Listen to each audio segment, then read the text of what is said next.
Sud Radio. Louis Bénédy. Les aventuriers de l'étrange. Ma vie et l'invisible aux éditions Presse du Châtelet, c'est le titre du nouvel ouvrage publié par Maude Christen. J'allais dire du dernier ouvrage, mais je l'avais fait 2 ou 3 fois et puis un prof de journalisme m'a dit mais c'est pas le dernier, elle en écrira peut-être d'autres. Ah bon, on sait pas, hein. Ça va être le réchauffement planétaire. On est peut-être au bout là, mon monsieur. Oh, au train où va la Terre, ça. Je voudrais pas que vous fassiez une préconition. Voilà.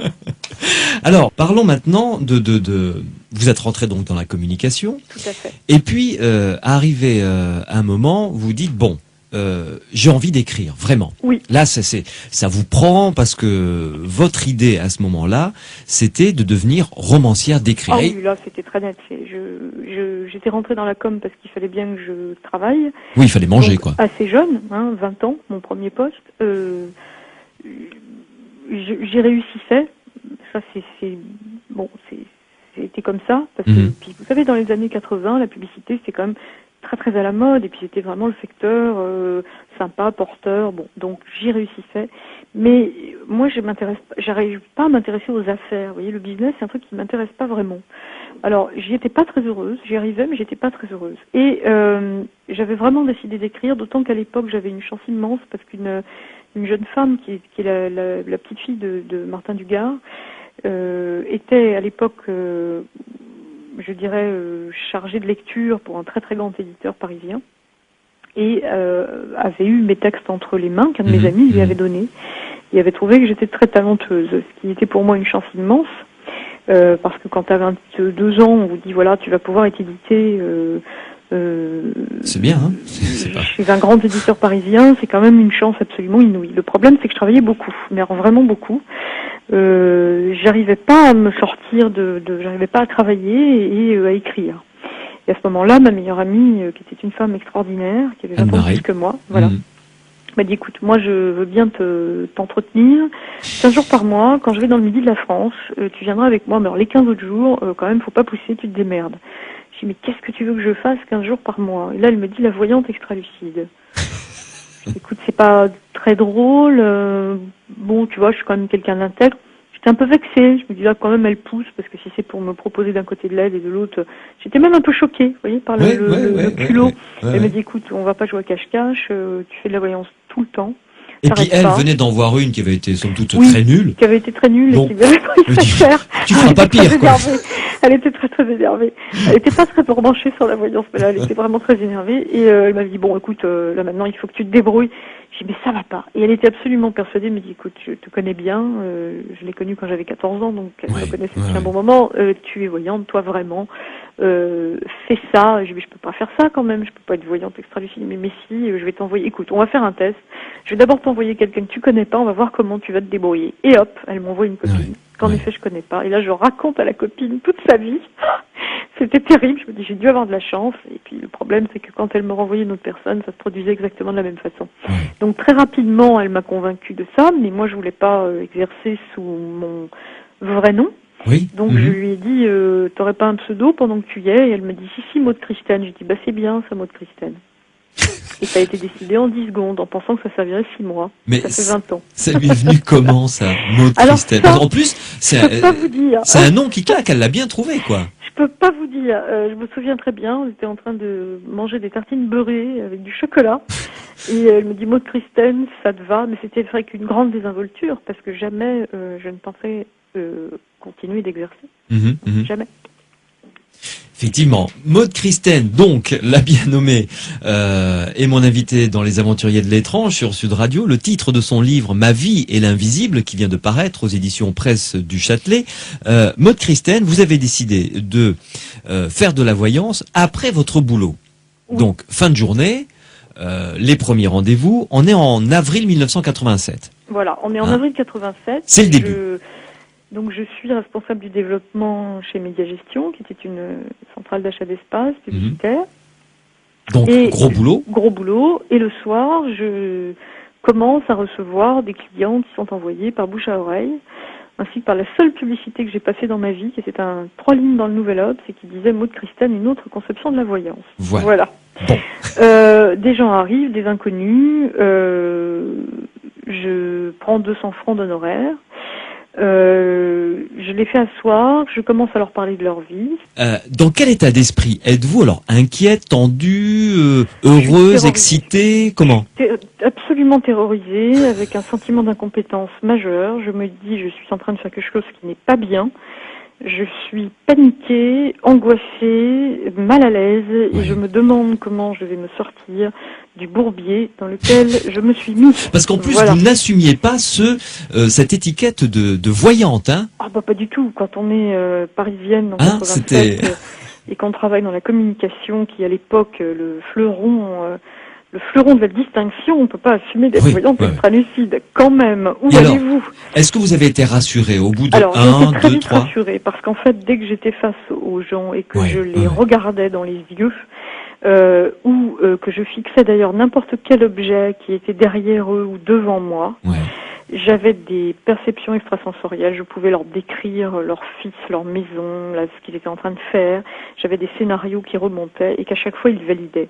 Non seulement j'ai été sécurisée, mais j'ai été, je dirais, absolument émerveillée parce que j'ai découvert ce que je ne savais pas jusqu'à présent, c'est-à-dire à quel point la voyance était bénéfique, utile, apaisante. Parce qu'enfin, ce que je voyais servait à autre chose qu'à moi-même et à me poser la question de tiens, c'est bizarre ce truc, pourquoi je vois? Ça avait enfin une efficacité, ça cessait d'être des balles à blanc, ça devenait quelque chose de constructif. On abattait des problèmes. Les choses pouvaient être dites, restituées, la vie des autres remise en trame, repensée. Et ça a un effet extrêmement soulageant. Vous savez, quand vous êtes face à quelqu'un qui vous dit depuis l'âge de 17 ans, vous avez perdu votre père, ça a été une épreuve extrêmement difficile pour vous, et puis vous avez erré de pays en pays, et puis vous avez rencontré un homme qui était comme ci, comme ça, puis vous avez eu un enfant, et maintenant vous êtes à un moment difficile parce que vous ne savez pas ce que vous devez faire de votre couple. C'est merveilleux. Et je lisais sur le visage des gens qui étaient en face de moi cette espèce de bonheur et de soulagement d'être compris, je dirais, de manière tellement instantanée, vous voyez. Alors, on n'a pas le temps malheureusement parce qu'il nous reste pas beaucoup de temps de parler des consultants, ce qu'ils doivent attendre d'une voyante ou d'un voyant. La voyance réussie est une arme à double tranchant, vous l'avez à peine effleuré. En revanche, j'aimerais que vous nous disiez, parce que je trouve qu'il y a un passage qui est vraiment passionnant dans votre livre, c'est le futur est-il écrit? Alors, vaste question, et si oui, par qui? Vaste question. Alors d'abord, commençons par le début. Le futur est-il écrit? Alors, je crois que c'est une question qu'il faut poser exactement comme on la pose à un généticien. C'est-à-dire que on a une idée du futur ou tout écrit ou tout libre. Bon, je pense que cette idée binaire est fausse. De même que dans notre patrimoine génétique, nous avons des choses que vous ne pouvez pas changer, que nous ne pourrons pas changer. La couleur de vos yeux, elle est écrite une bonne fois pour toutes. Vous êtes d'accord? En revanche, une prédisposition au cholestérol, une prédisposition à des problèmes de tension artérielle, peut, selon, parce que cette prédisposition est héréditaire et qu'elle est marquée génétiquement, qu'elle est présente génétiquement, peut très bien se déclencher ou ne pas se déclencher. Il va falloir que vous y participiez. Or, ce qui est extrêmement troublant en voyance, et je crois qu'il faut vraiment l'expliquer, c'est qu'on annonce sur le même ton des événements qui arriveront quoi qu'il en soit, exactement comme la couleur de vos yeux est déterminée quoi qu'il en soit, et des événements qui, pour qu'ils se produisent ou ne se produisent pas, demandent votre intervention, demandent votre participation, plus ou moins lourde, plus ou moins légère. Alors, ça crée, si vous voulez, une espèce de difficulté chez ceux qui écoutent ces prédictions, c'est de comprendre au fond, alors si tout est écrit, à quoi ça sert? D'abord, pourquoi je ne crois pas que tout est écrit? Parce que je ne connais pas une fonction psychique qui serve à rien dans l'évolution. Et si nous pouvons percevoir le futur, c'est bien entendu parce qu'il y a un moyen d'action sur celui-là. Sinon, nous n'aurions même pas cette possibilité. Quand les animaux pressentent les tremblements de terre, c'est quand même pour le temps de se barrer. Bon, sinon, ils ne le pressentiraient pas. Ils ne restent pas là à attendre de mourir dans leur tombe. Ils pressentent et ils s'en vont. La divination, ça sert à agir. Mais ce qui est intéressant dans votre développement, c'est que donc vous mettez une nuance à ces deux extrêmes, évidemment, de c'est écrit où il y a, l'homme décide de tout. Vous dites il y a des événements incontournables, c'est-à-dire qui quoi qu'on fasse, quoi qu'on dise, où qu'on aille, on se les retrouvera toujours devant. Oui, parce qu'ils correspondent à ce que nous sommes.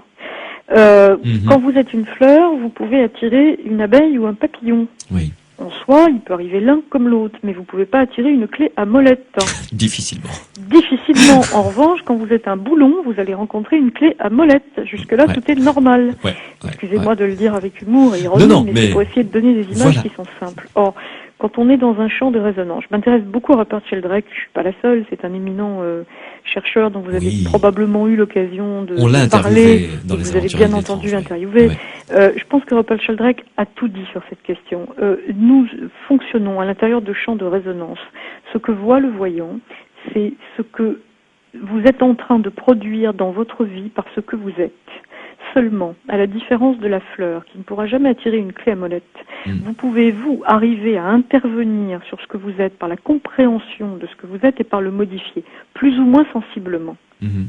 Nous sommes les seuls animaux à pouvoir modifier notre futur en comprenant ce que nous sommes en train de produire, ce qui est tout de même génial. Oui.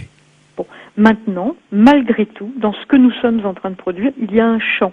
De même que j'aurais peut-être pu être prof de dessin, j'aurais pas pu être mathématicienne. Mhm. Vous voyez, ça Ouais. c'était pas Ouais. possible. Mm. Bon. Et ce qui est important en voyance, c'est de la possibilité d'informer d'événements qui vont se présenter parce que nous sommes en train, par ce que nous sommes, de les produire et de les attirer. Comme la feuille, comme la fleur attire l'abeille. Et je renseigne, si vous voulez, sur ce que nous sommes en train d'attirer dans notre champ. Donc oui, le futur est écrit, et à la fois non, parce que si il se révèle à l'intérieur de cette écriture quelque chose d'extrêmement difficile, on peut parfois arriver à le modifier en l'évitant. Mhm. Vous êtes adepte du parler vrai. Oui. On l'a compris un petit peu lorsque vous recevez quelqu'un, c'est-à-dire que la personne qui vient vous voir, ou qui va voir un voyant, une voyante, digne de ce nom du moins, doit être prêt ou prête à tout entendre. Alors, tout entendre, il y a des limites quand même, on ne va pas annoncer des morts tragiques, Oui. ça ne se fait pas. D'abord, on en voit fort peu, mais enfin, quand on en voit, on ne va pas les annoncer. Bon. Mhm. Oui. Après, il y a des problèmes éthiques et de déontologie comme dans n'importe quelle profession. Maintenant, en fait, je pense qu'il faut revenir sur ça et peut-être conclure là-dessus. Je pense qu'il faut être clair. Quand on va voir un voyant, c'est pour avoir des informations sur ce qu'on est en train de vivre et sur la manière dont ça va évoluer. C'est pas pour entendre ce qu'on veut entendre. Il y a dans notre culture, qui est rationaliste et qui ne reconnaît pas la divination comme quelque chose d'évident et d'incontestable, une ambiguïté. Beaucoup de gens, quand ils montent l'escalier qui les mène chez la voyante ou le voyant, sont dans une quête qui n'est pas finalement une quête de voyance, mais plutôt une quête de parole prostituée, où ils souhaitent entendre écoutez, dans la bouche de l'autre, la réalisation des désirs qu'il projette. Ouais. Et ça, c'est quelque chose qui, je crois, pollue et pourrit le travail de beaucoup de voyants, beaucoup de mes confrères. Moi, moins maintenant, parce que j'ai atteint, je dirais, un niveau de notoriété qui fait que les gens qui sont dans cette demande ne viennent pas vers moi, parce qu'ils savent que je ne travaille pas de cette façon. Mais pendant des années, j'ai été obligée, disons-le crûment, de mettre à la porte, parfois assez vertement, des gens qui venaient entendre et payer de ma part une parole qui était d'entendre que leur sœur tant détestée allait décéder, que leur amant marié allait bien sûr quitter sa femme et ses 5 enfants, que ce diplomate vaticanais avec lequel elles avaient des relations amoureuses allait bien entendu quitter les ordres, bon, et toutes sortes de fantaisies. Avec une pression psychologique qui montait très clairement, voilà, vous voulez pas me dire ça, donc vous êtes une mauvaise voyante. Ouais. Et ça, c'est quelque chose que mes confrères subissent. Alors, je suis pas en train de dire que les voyants sont des victimes et que les clients sont de véritables abominables personnages qui poussent dans leur retranchement des médiums innocents, mais ça existe aussi, si vous voulez. De même, quand on parle, vous savez, du charlatanisme, de la voyance par téléphone, on peut pas dire qu'il n'y a pas de victimes, on peut pas dire qu'il n'y a pas de gens qui sont ruinés, on peut pas dire qu'il n'y a pas d'esprits simples qui sont abusés, mais globalement, quand les gens utilisent ce type de service, j'ai eu cette conversation avec une jeune femme dans une émission de télé il n'y a pas longtemps qui était d'une grande intégrité. Je lui ai dit, écoutez, est-ce que vous pouviez imaginer que des gens qui passent des pubs dans lesquelles ils écrivent plus grand voyant du monde, disponible 24 heures sur 24, numéro de carte bleue, téléphone, est-ce que vous pouvez imaginer que ces gens ont des dons de voyance? Elle m'a regardée, elle me dit, bien sûr que non, je ne l'ai jamais imaginé. Simplement, j'appelais pour entendre ce que je voulais entendre. Elle l'a reconnu. Oui, oui. Alors après, qu'elle soit tombée dans une addiction, que ça lui ait coûté des milliers d'euros de téléphone, ça c'est un problème comme peut en générer le jeu, oui, peut en tout à générer fait, par les exemple. casinos, l'alcool. Mhm. Beaucoup de gens vont au restaurant pour se faire plaisir, peu deviennent alcooliques, certains le deviennent. Beaucoup de gens appellent ce type de service pour entendre ce qu'ils ont envie d'entendre et l'entendent et s'en tiennent là. D'autres, parce qu'ils sont plus fragiles, basculent. Mais on ne peut pas véritablement parler d'escroquerie parce que je crois que le consultant lui-même n'est pas dupe. Je crois que c'est vraiment autre chose. Et qu'il est important, urgent en France de distinguer les gens qui sont dans une démarche où ils vont utiliser la divination, comme on l'utilise dans toutes les cultures, c'est-à-dire comme un véritable coup de sonde, un scanner, une prise de sang, un examen qui permet de cerner à un moment où on est, qu'est-ce qui est en train de se profiler, qu'est-ce qu'on doit faire. Comme l'oracle du Dalai Lama, voilà, par exemple. Comme l'oracle du Dalai Lama, par lequel j'ai eu le privilège d'être reçu. Sa sainteté le Dalai Lama utilise des oracles pour diriger. C'est une tradition tibétaine qui continue. Et j'ai eu la chance d'assister au Telo Tse-Chou, qui est une fête qui existe une fois tous les 12 ans, l'année du singe, et dans laquelle des oracles en transe sont pénétrés par un esprit, sont pénétrés par des divinités tibétaines qui les informent et qui à travers eux informent sa sainteté de ce qu'elle doit faire ou ne pas faire. L'utilisation de la divination, c'est ça. Alors juste pour conclure justement, Maud Christène, je voulais savoir que vous répondiez, quand est-il utile de consulter un voyant ou une voyante, d'après vous? D'abord, on va reprendre en essayant d'évoquer les situations où il ne faut surtout pas consulter un voyant. Alors d'abord, il ne faut surtout pas consulter un voyant quand on est extrêmement dépressif et qu'on ne supporte pas d'entendre que les désirs sur lesquels nous butons ne se réaliseront pas. Si il est vital pour vous d'imaginer que la personne avec laquelle vous entretenez une relation amoureuse douloureuse va être la bonne personne pour vous, surtout ne consultez pas. Si à un moment de votre vie c'est cette idée qui vous tient debout, ne consultez pas un voyant parce que vous risquez d'entendre quelque chose que vous n'êtes pas prêt à supporter. Voilà. Donc on ne consulte pas quand on ne peut supporter qu'une seule réponse à la question qu'on pose. On consulte quand on a l'intention de faire des choix.